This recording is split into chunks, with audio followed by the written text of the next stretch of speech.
Hey guys, welcome back to our channel एडुगेपर और आप सबका स्वागत है फिर से हमारी एक न्यू वीडियो में।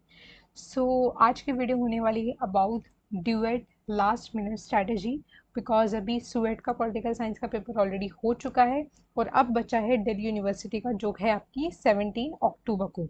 ठीक है, तो 17 अक्टूबर तक आपको क्या प्रिपरेशन करनी है, किन टॉपिक्स पे ज़्यादा जोर देना है और कौन से वो मोस्ट रिपीटेड टॉपिक्स हैं जो काफ़ी सारे ईयर से जो हैं बार बार रिपीट हो रहे हैं और इस बार स्वेट में भी देखने को मिले हैं। तो उन्हीं टॉपिक्स को जो है रिपीट करने के दोबारा चांसेस हो सकते हैं। तो वो सब मैं आपको इस वीडियो में बताने वाली हूँ और उसके अलावा और क्या टॉपिक्स अभी आपसे पूछे जा सकते हैं वो भी आपको बताऊँगी। मेक श्योर करें कि आप वीडियो को पूरा एंड तक वॉच करें और पसंद आए तो प्लीज़ लाइक कमेंट और शेयर करना। और ऐसी और इम्पॉर्टेंट और अमेजिंग वीडियोस के लिए don't forget to subscribe our channel, because हम अमेजिंग अपडेट्स पे लेकर आते हैं जो भी आपकी एंट्रेंस रिगार्डिंग या किसी भी अदर चीज़ के रिगार्डिंग, यूनिवर्सिटी के रिगार्डिंग होती हैं। वीडियो को स्टार्ट करने से पहले मैं आप सभी से एक छोटी सी इन्फॉर्मेशन जो है शेयर करना चाहूँगी कि हमारी एंट्रेंस गाइड, जो कि आई थिंक बहुत सारे बच्चों को ऑलरेडी पता है जो हमारे चैनल से पहले से जुड़े हुए हैं, फिर भी मैं आपको एक बार बताना चाहूँगी कि पहले ये हमारे पास सिर्फ इंग्लिश में अवेलेबल थी, लेकिन अब जो है ये हिंदी और इंग्लिश दोनों ही में अवेलेबल है। आप चाहो तो नीचे जो गूगल फॉर्म का लिंक है डिस्क्रिप्शन बॉक्स में उसको फिल कर सकते हो, तो आपके साथ एंट्रेंस गाइड जो है शेयर कर दी जाएगी। जितने टॉपिक्स यहाँ पे लिखे हैं सारे पॉइंट्स आपको इस एंट्रेंस गाइड में देखने को मिलेंगे। आप होप सो कि आपको बहुत ज़्यादा हेल्पफुल लगेगी और सुएट के बच्चों को ऑलरेडी बहुत ज़्यादा क्वेश्चंस यहाँ से डायरेक्टली देखने को मिले हैं। तो डुएट में भी आपके जो है हो सकता है कि 60 to 70 क्वेश्चंस डायरेक्टली यहाँ से आ जाए। मेक श्योर करें कि आप गाइड को ज़रूर परचेज करें। ओके,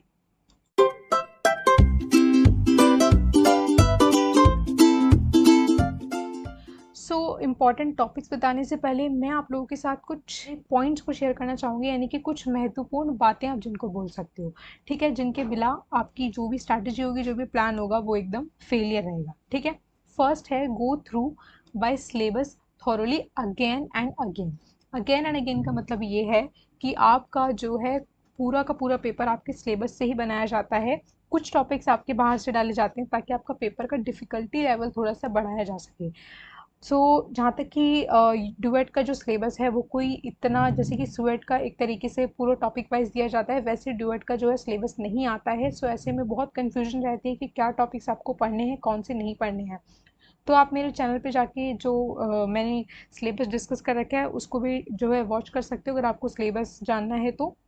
लेकिन अगर आपको ऑलरेडी सिलेबस पता है तो आपको उसके थ्रू जाना है, यानी कि उसको बार बार देखना है कि कौन से टॉपिक्स पे उस पर एक्सक्लूसिवली जो है ज़्यादा स्ट्रेस करके लिखा हुआ है। ठीक है, तो वो पॉइंट्स आपको ज़रूर ध्यान रखने हैं। सेकेंड है आपका गो through bye previous year examination frequently repeated. जैसे कि इस बार के सुएट के पेपर में भी ये देखा गया है कि पिछले साल के जो प्रीवियस ईयर के क्वेश्चंस हैं वो बार बार क्वेश्चंस रिपीट हो रहे हैं और इस बार भी हुए हैं। ठीक है, जैसे कि बेंथम की बुक्स और आपके जॉन रॉल्स की थ्योरी। तो इस तरीके के कुछ क्वेश्चंस आपके बार बार रिपीट हो रहे हैं जो कि आपको ड्यूएट में भी देखने को 90 to 99% आपको देखने को मिलेंगे ही मिलेंगे। मेक श्योर करें कि आप उन टॉपिक्स को तो बिल्कुल भी छोड़ के ना जाएं, वो आपके लिए बहुत बड़ा प्लस पॉइंट हो सकते हैं। फोकस ऑन योर वीकनेस, यानी कि जिस सब्जेक्ट से आपको डर लगता है सबसे पहले आपको वही स्टार्ट करना है और जिन भी टॉपिक से आपको डर लगता है आपको सबसे पहले स्पेशल टाइम उन टॉपिक्स को देना है। बिकॉज अगर आप टॉपिक्स को छोड़ के जाओगे और सोचोगे कि नेगेटिव मार्किंग का पेपर वैसे ही है तो मैं उन टॉपिक्स को छोड़ दूंगा, हो सकता है कि इस टॉपिक से 4 क्वेश्चन आ जाए। क्योंकि ऐसा भी देखा जा रहा है कि ऐसा कोई पर्टिकुलर चीज़ नहीं है कि इस टॉपिक से एक क्वेश्चन पूछा जा रहा है। जैसे कि इस बार जो था डेमोक्रेसी से कई क्वेश्चन पूछे गए, इक्वालिटी से कई क्वेश्चन पूछे गए, जस्टिस से आपकी रॉल्स की थ्योरी और नॉजिक की थ्योरी दोनों पूछी गई। ठीक है, तो इस तरीके से आप देख सकते हो कि एक टॉपिक से कई क्वेश्चंस बन रहे हैं। तो please don't left any topic, और जो भी आपकी वीकनेस है आप उस पर काम करो, उसको अपनी स्ट्रेंथ बनाओ। ठीक है, अगर आपको अभी भी जो है कंपैरेटिव पॉलिटिक्स आई थिंक काफ़ी सारे बच्चों को डर लगता है, तो मैं आपको दिखा देती हूँ कि जो हमारी प्लेलिस्ट है एमए पॉलिटिकल साइंस की, मैंने इसमें बहुत सारे इंपॉर्टेंट टॉपिक्स कवर कर रखे हैं। सारे important topics of public administration, political theory, comparative politics, international relations, Indian polity, और भी बहुत सारी चीज़ें हैं जो इसमें ऑलरेडी कवर अप है। जैसे कि आप देख सकते हो 85 वीडियोस इसमें अपलोडेड हैं अभी तक। ठीक है, आप जिसमें जो है आपको काफ़ी सारे सिलेबस कवर अप देखने को मिलेगा, तो आप इसको भी ज़रूर वॉच करें। दूसरा है अंडरस्टैंड द लेटेस्ट पैटर्न, जो कि मैं आपको अभी बताऊंगी। लेटेस्ट पैटर्न आपको जो है उसको बार बार देखना है, आप चाहो तो स्क्रीनशॉट भी लेके रख सकते हो। या फिर जो है मेरी वीडियो को आप बार बार भी वॉच कर सकते हो कि कौन सा वो पैटर्न मैं आपको अभी बताने वाली हूँ, ठीक है। Do attempt mock test with negative marking and time calculation, very very very important. इस बार रिजल्ट भी ऑलरेडी डिक्लेयर्ड है स्वेट का। तो एक जो कांस्टेंट प्रॉब्लम मुझे देखने को मिली है, लगातार मुझे बहुत सारे डीएम्स आए हैं उस चीज़ के रिगार्डिंग, वो मैं आप लोगों से यहाँ पे शेयर करना चाहूँगी ताकि आप लोग वो मिस्टेक जो है डुएट में ना दोहराएं। और उस चीज़ के लिए मैंने अपनी हर वीडियो में आपको जो है अलर्ट किया था कि please do mock test, please attempt mock test. अगर आपके पास कोई क्वेश्चन सीरीज़ नहीं है या फिर आप सोच रहे हो कि मॉक टेस्ट कहाँ से आए, तो आप जो है किसी भी यूनिवर्सिटी की प्रीवियस ईयर के क्वेश्चंस उठा के उसको as a paper, as a mock test की तरह अटेम्प्ट कीजिए। वो पेपर ड्यूएट के हो सकते हैं, यूजीसी नेट के हो सकते हैं। यूजीसी नेट के तो बहुत सारे क्वेश्चंस जो है आपके रिपीट किए जाते हैं एमए एंट्रेंस में, तो आप उन पेपर्स को as a mock test attempt कर सकते हैं। सो बहुत सारे बच्चों के, आप मतलब यकीन नहीं मानोगे, कुछ बच्चों के स्कोर जो है इवन 60 to 70 भी बन रहे हैं आउट ऑफ 400। सोच सकते हो आप कि 400 में से आपके 60-70 ओनली मार्क्स बन रहे हैं जस्ट बिकॉज आपने वो क्वेश्चंस भी अटेम्प्ट करे जो आपको नहीं आते थे। आपने कभी मॉक टेस्ट ही अटेम्प्ट नहीं करके देखा, आपको यही नहीं पता कि आप कितने क्वेश्चन छोड़ने अफोर्ड कर पा रहे हो, बिकॉज नेगेटिव मार्किंग पेपर में आपको क्वेश्चन छोड़ने पड़ते हैं जिनमें भी आपको डाउट होता है या फिर जिसमें आप बहुत ज़्यादा जो है अनक्लियर होते हो, ठीक है। सॉरी। सो आपको जो है ये आइडिया तभी लगेगा कि कौन से क्वेश्चंस आपको अटेम्प्ट करने हैं, कितने क्वेश्चंस आप छोड़ने लेफ्ट कर पा रहे हो, तो वो आपको मॉक टेस्ट अटेम्प्ट करने से ही पता चलेगा, ठीक है। सो अब बढ़ते हैं नेक्स्ट स्लाइड की तरफ। एक स्लाइड मैंने यहाँ पे सुएट की रखी है जो कि मैंने ऑलरेडी अपनी प्रीवियस वीडियो में कवर अप करी थी कि आपका इस बार के सुएट के पेपर में क्या क्या टॉपिक्स पूछे गए थे। अब इन टॉपिक्स को यहाँ पे लिखने का मतलब ये है कि दोनों ही पेपर को जो है एक ही जैसे एक ही एजेंसी कंडक्ट करवाती है, वो है एनटीए यानी कि नेशनल टेस्टिंग एजेंसी। तो एनटीए का जो एक आप कह सकते हो फ्रीक्वेंट फॉर्मेट वो ये है कि अपने क्वेश्चंस को वो रिपीट बहुत ज़्यादा करती है और अपने पैटर्न को बहुत ज़्यादा रिपीट करती है, ठीक है। इसीलिए जो यहाँ पे टॉपिक्स लिखे हैं ये तो आपको बिल्कुल भी छोड़ के नहीं जाने, और किस तरीके से करने हैं वो भी मैं आपको समझा देती हूँ। फॉर एग्जाम्पल पॉलिटिकल थ्योरी से इस बार बहुत क्वेश्चन देखने को मिले स्टेटमेंट बेस्ड और रीजन असर्शन की, जिसमें कि आपके डेमोक्रेसी से पूछे गए थे स्टेटमेंट, सिटीजनशिप से पूछे गए थे। तो आपको जो है पॉलिटिकल थ्योरी में जो स्टेटमेंट्स आएंगी पढ़ते समय, जो बुक्स आएंगी, जो थ्योरीज के नाम आएंगे, उनको एकदम ध्यान से पढ़ना है, और इस बार क्रोनोलॉजी भी काफ़ी देखने को मिली है, ठीक है। और आगे मैंने इसके नेक्स्ट स्लाइड पे बता रखे हैं कि कौन से वो मोस्ट रिपीटेड थिंकर्स, ऑथर्स वगैरह हैं जो आपसे बार बार ये लोग पूछे जा रहे हैं, तो उनका भी मैं आपको नेक्स्ट स्लाइड में बताऊंगी। फिलहाल मैं आपको बता रही हूँ जो इस साल आया है। तो ये टॉपिक जो अभी आपकी स्क्रीन पर दिख रहे हैं ये तो आपको बिल्कुल भी लेफ्ट नहीं करके जानी, ठीक है। आप चाहो तो इसका स्क्रीनशॉट लेके रख लो या फिर मेरी वीडियो को आप दोबारा भी वॉच कर सकते हो, ठीक है। पॉलिटिकल थ्योरी में बहुत सारे आपको स्टेटमेंट, बुक्स, क्रोनोलॉजी वगैरह देखने को मिली है। आईआर में इस बार आपके आईआर से काफ़ी क्वेश्चन आए हैं, जैसे कि उसमें आपके जो है इस्टेब्लिशमेंट ईयर पूछे गए थे, अग्रीमेंट्स पूछे गए थे, और उसमें जो है आपकी ये आईआर, यहाँ पे मैंने गलती से कुछ टॉपिक्स यहाँ पे पॉलिटी के गलती से डल गए हैं तो आप इसको इग्नोर करना। तो ये एजिंग वगैरह, वोटिंग एज के जो अमेंडमेंट थे वो सारे पॉलिटी के टॉपिक हैं, ठीक है। तो काफ़ी सारे क्वेश्चंस देखने को मिले हैं, और आपके थिंकर से रिलेटेड क्वेश्चन देखने को मिले हैं, उनकी बुक से रिलेटेड क्वेश्चन देखने को मिले हैं। वुडरो विल्सन की 14 पॉइंट स्पीच से भी क्वेश्चन आया था, ठीक है। काफ़ी सारी इंटरनेशनल वॉर्स के साथ आपके क्रोनोलॉजी देखने को मिली है, जैसे कि इंडो पाकिस्तान की वॉर आई थी, वियतनाम वॉर आई थी, तो इन सब की क्रोनोलॉजी भी आपसे पूछी गई थी। तो मेक श्योर करें कि आप जितनी भी इंपॉर्टेंट वॉर्स हैं किसके साथ हुई थी, कब हुई थी, किस इशू पे हुई थी, वो ज़रूर ध्यान रखें। अगर इशू आपको ध्यान नहीं भी रह पाता, इतना समय नहीं कि आप इशू तक उसको पूरा अच्छे से जो है एक्सप्लेन करके पढ़ो, तो आप एक काम करना, बस एक इंपॉर्टेंट वॉर्स को किसके साथ हुई थी और किस ईयर में हुई थी ये ज़रूर याद करके जाना, ठीक है। आईआर ऑर्गेनाइजेशन यानी कि इस जितनी भी इंटरनेशनल ऑर्गेनाइजेशन है, जैसे कि इस बार आपसे सार्क का नाम पूछा गया था, तो हो सकता है अगली बार आपसे आसियान पूछ लिया जाए, या फिर आपसे कोई और अदर ऑर्गेनाइजेशन पूछ लिया जाए। तो आपको जो है मेक श्योर करना है, जैसे कि जीसीसी वगैरह अदर ऑर्गेनाइजेशन होते हैं, तो आपको मेक श्योर करना है कि सारे आईआर ऑर्गेनाइजेशन के आप इस्टेब्लिशमेंट ईयर जो है याद करके जाए। तो इसके ऊपर भी मेरी ऑलरेडी एक वीडियो अपलोडेड है, आप मेरी एमए एंट्रेंस वाली सीरीज़ में जाओगे तो वहाँ पे भी आपको सारे ऑर्गेनाइजेशंस की वीडियो वहाँ पे आपको मिल जाएगी, ठीक है। डब्ल्यूपीटी में जो थिंकर्स आपको बार बार देखने को मिल रहे हैं, पहले भी आ चुके हैं और इस साल भी आए हैं, वो हैं आपके मैकियावेली, हॉब्स, बेंथम, बेंथम की जो आपकी राइट की फिलॉसफी है, और सैमुअल द बर्बर की जो आपकी बुक है फेमस सेकंड सेक्स, तो ये आपसे बहुत रिपीटेड क्वेश्चन है, यूजीसी नेट में भी बार बार पूछा जाता है, पिछले सालों में एमए के एंट्रेंस में भी पूछा गया है, इस बार फिर से पूछ लिया गया है। तो आपको जो है देखने को मिलेगा कि फेमिनिज्म से भी काफ़ी क्वेश्चन आ रहे हैं। फेमिनिज्म को बच्चे बहुत हल्के में लेते हैं और उसको छोड़ देते हैं, या फिर एक दो बार देखा और बस छोड़ दिया। लेकिन आपको फेमिनिज्म को ज़रूर करके जाना है, उसके जो इम्पोर्टेंट जितने भी उसके रिलेटेड थिंकर्स हैं और उनकी बुक्स आपको ज़रूर करके जानी है। उसके बाद आपकी मिल से रॉल्स, एरिस्टोटल, साथ ही साथ आपकी नॉजिक वगैरह, उन सबसे भी आपको देखने को मिलते हैं। और यहाँ पे सप्तांग थ्योरी भी पूछी गई थी आपसे प्लेटो की, जो कि आईबीटी के अंदर आएगा। और गांधी के ऊपर क्वेश्चन आया था, गांधी के ओशनिक सर्कल से जो है क्वेश्चन आया था, जिसमें कि वो बोलते हैं कि किस तरीके से आपको लेवल बाय लेवल डिसेंट्रलाइजेशन होना चाहिए पावर का। सावरकर से क्वेश्चन आया था, उनकी बुक पर क्वेश्चन आया था। अंबेडकर से क्वेश्चन आया था, कौटिल्य की सप्तांग थ्योरी, जिसके मैं आपको ऑलरेडी बता दिया है कि आईपीटी में कौटिल्य से सप्तांग थ्योरी पर क्वेश्चन आया था। पबेट में आपसे टेलर के रिगार्डिंग पूछा गया था, पब्लिक पॉलिसी से क्वेश्चंस आए थे।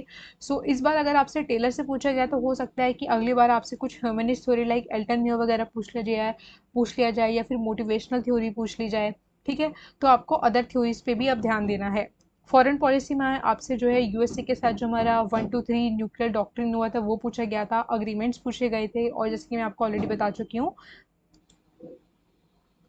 अग्रीमेंट्स पूछे गए थे। और इंडो पाक वगैरह वॉर आपसे पूछी गई थी, वियतनाम वॉर भी आपसे पूछी गई थी।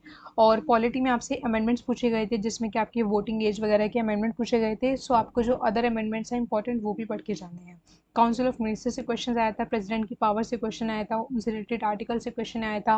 बिल से क्वेश्चन आया था, बिल्स में आपको किस टाइप के बिल ज़्यादा इंपॉर्टेंट है, मनी बिल, फाइनेंशियल बिल, इन सब में जो है आपका डिफरेंस और कौन से आर्टिकल से वो रिलेट करते हैं, और दोनों हाउस की पावर क्या होती है उनसे रिलेटेड, ये सब आपको पढ़ के जाना है। पावर्स आपको पता होनी चाहिए, प्रेसिडेंट की क्या पावर होती हैं, प्राइम मिनिस्टर की क्या पावर्स होती हैं। 42nd अमेंडमेंट भी आपसे पूछा गया था, फंक्शंस ऑफ पॉलिटिकल पार्टीज पूछा गया था। और कंपैरेटिव में आपसे एलीट थ्योरी, जिसमें कि परेटो, मॉस्का वगैरह आपसे पूछे जाते हैं और हर साल पूछे जाते हैं। पिछले अब मतलब एलीट थ्योरी से तो आपका 100% क्वेश्चन आता है पॉलिटिकल साइंस के पेपर में। ठीक है, तो एलीट थ्योरी तो आपको बिल्कुल भी नहीं छोड़ के जानी है। फेमिनिस्ट थिंकर, जैसे कि मैं आपको ऑलरेडी बता चुकी हूँ कि बार बार रिपीट होते हैं। स्ट्रक्चरल फंक्शनल थ्योरी पूछी गई थी, system theory, modern approach, party system, जिसमें कि आपका कैच ऑल पार्टी सिस्टम पूछा गया था। रशियन पार्लियामेंट को क्या बोलते हैं, वो आपसे पूछा गया था। सो जितने ये सारे फंक्शनल थ्योरी हैं, structural functional theory, system theory हैं, तो ये सारी थ्योरीज मैंने अपनी कंपैरेटिव पॉलिटिक्स की क्लास में जो है कवर अप कर रखी हैं। तो मैं आपको अगेन बोलूँगी कि एमए एंट्रेंस वाली जो मेरी सीरीज़ है उसमें आप ज़रूर जाइए, और उसमें आपको बहुत सारे इंपॉर्टेंट मटेरियल आपको वहाँ पे देखने को मिलेगा। ठीक है, अब मैं आपको बताती हूँ जो मोस्ट इम्पॉर्टेंट टॉपिक्स बार बार रिपीट हो रहे हैं और आपके लिए बहुत ज़्यादा इम्पॉर्टेंट है। ठीक है, फर्स्ट है आपका ideologies and thinkers. Ideologies and thinkers में लाइक आपका होगा realism, liberalism, Marxism, post modernism. और तो ये सारी आइडियोलॉजीज का आपका बेसिक आइडिया और उनसे रिलेटेड थिंकर्स कौन से हैं वो आपको ज़रूर पढ़ के जाना है। Chronology of thinkers, chronology her bar exam में पूछी जाती है, और किस टाइप के जो है थिंकर्स की पूछी जाती है वो है अंबेडकर, गांधी, एम एन रॉय, सावरकर वगैरह। और एम एन रॉय इतने इंपॉर्टेंट नहीं है जितने कि मार्क्स, गांधी और अंबेडकर, इन तीनों की तो आपको 100% याद होनी चाहिए। ठीक है, इनकी क्रोनोलॉजी तो लाइक इतनी बार पूछी जाती है, गांधी की इवन आश्रम तक की क्रोनोलॉजी पूछी गई है, गांधी की लाइफ में जो इवेंट्स रहे हैं उनसे भी क्रोनोलॉजी पूछी जाती है। ठीक है, और अंबेडकर के जीवन में जो इवेंट्स की क्रोनोलॉजी रही है वो आपसे पूछी जाती है। इवन पेरियार से भी पूछी गई है कि पेरियार की जो लाइफ है उनके इवेंट्स की क्रोनोलॉजी भी आपसे पूछी गई है। तो आपको मेक श्योर करना है कि आप ऊपर ऊपर से थिंकर्स को ना पढ़ें, थिंकर को समझिए कि उनका लाइफस्टाइल कैसा रहा है, और क्या उन्होंने अपने जीवन में किया है, किन चीज़ों से उनका जो उनकी बेसिक आइडिया है वो किन कारणों की वजह से, यानी कि उनके जीवन में ऐसी कौन सी घटनाएं हुई जिनकी वजह से उनके विचार जो है इस तरीके से बनी। तो थिंकर्स को आपको एकदम इंडिविजुअली जो है समझने की ज़रूरत है। वॉर्स एंड ट्रीटीज आपसे बार बार पूछी जा रही हैं, articles amendment, commission and committees. Commissions में लाइक जो आपके जितने भी कमीशन होते हैं, सेंट्रल विजिलेंस कमीशन हो गया, और आपका जो है जितने भी इलेक्टोरल से रिलेटेड कमीशन होते हैं, और सेंटर स्टेट रिलेशन से रिलेटेड कमीशन होते हैं। और कमिटीज़ में लाइक आपकी स्टैंडिंग कमेटी, एडॉक कमेटी, वो यूजीसी नेट में ज़्यादा पूछी जाती है, लेकिन आपको थोड़ी बहुत कमेटी जो है एमए में भी पूछी जाती हैं। और बाकी आपको अमेंडमेंट्स और आर्टिकल्स तो पक्का पक्का करके जाने हैं। ठीक है, बाकी मैं आपके इंटरनेशनल ऑर्गेनाइजेशंस जिसमें मैं आपको बता चुकी हूँ कि कौन कौन सा ऑर्गेनाइजेशन इंपॉर्टेंट है। जैसे कि इस बार आपसे सार्क पूछा गया था, तो हो सकता है नेक्स्ट टाइम आपसे आसियान पूछ लिया जाए, जीसीसी पूछ लिया जाए, ठीक है। फॉरेन पॉलिसी डॉक्ट्रिन आपको पढ़ के जाने हैं, जैसे कि इस बार जो है अमेरिका के साथ पूछा गया था 1 to 3 अग्रीमेंट, सो हो सकता है नेक्स्ट टाइम आपसे जापान या रशिया वगैरह से पूछ लिया जाए। बुक्स एंड थिंकर्स तो हमेशा ही आपको पढ़ के जाने हैं। और अगर आपने मेरी एंट्रेंस गाइड ले रखी है तो ये सारी चीज़ें मैंने उसमें ऑलरेडी कवर अप कर रखी हैं। बिल्कुल सब्जेक्ट वाइज उसमें बुक्स एंड थिंकर्स लिखे हुए हैं, सारे इंटरनेशनल ऑर्गेनाइजेशंस लिखे हुए हैं, सारे थिंकर्स लिखे हुए हैं, आईपीटी के, डब्ल्यूपीटी के, आइडियोलॉजीज, थिंकर्स, सब कुछ उसमें कवर अप है, ठीक है। तो अगर आप हमारी एंट्रेंस गाइड ले लोगे तो आपको इन सबको अलग से करने की कोई ज़रूरत नहीं है। आपको एक सिंगल पीडीएफ में ये सब कुछ एकदम ऑर्गेनाइज्ड वे में, एकदम टेबुलर फॉर्म में जो है मिल जाएगा।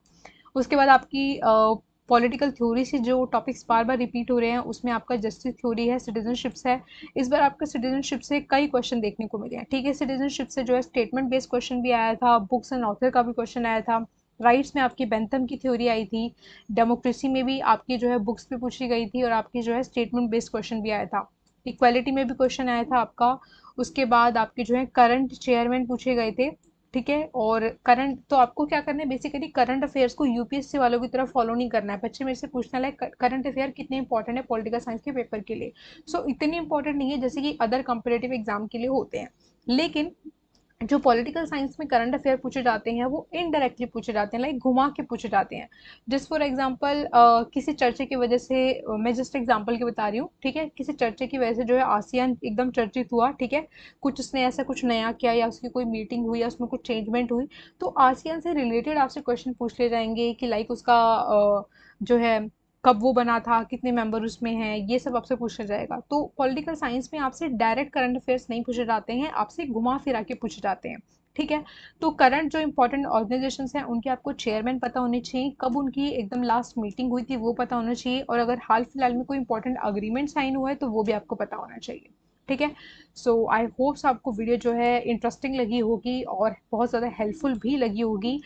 मेरे से जितना हो सकता था मैंने सारा कुछ इसमें पुट करने की कोशिश की है, लेकिन फिर भी आप जानते हो कि सारी चीज़ें जो यूट्यूब पे कवर अप नहीं हो सकती है, एज की सिलेबस बहुत ज़्यादा बड़ा है। तो इसीलिए मैंने अपनी एंट्रेंस गाइड को जो है लॉन्च किया है।